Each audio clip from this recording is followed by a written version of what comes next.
വൈകിട്ട് പെയ്ത മഴയുടെ ആലസ്യം വിട്ടൊഴിയാത്ത ആ രാത്രിയിലാണ് അവൻ നാട്ടിലേക്ക് പോകാൻ ട്രെയിൻ കയറാൻ എത്തിയത്.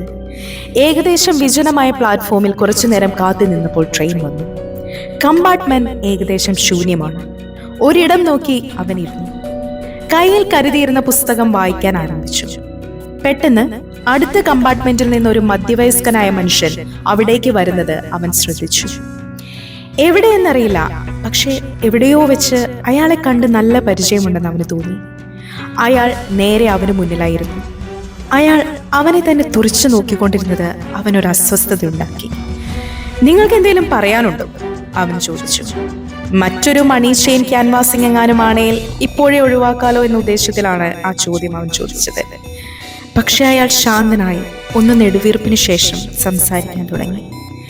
ഞാൻ ഇനി പറയാൻ പോകുന്ന കാര്യം ചിലപ്പോൾ നിനക്ക് വിശ്വസിക്കാനോ ഉൾക്കൊള്ളാനോ കഴിഞ്ഞെന്ന് വരില്ല. മധ്യവയസ്കൻ ഒന്ന് നിർത്തിയ ശേഷം തുടർന്നു. ഞാൻ ആരാണ് എന്ന് മനസ്സിലായോ? ഞാൻ നീ തന്നെയാണ്.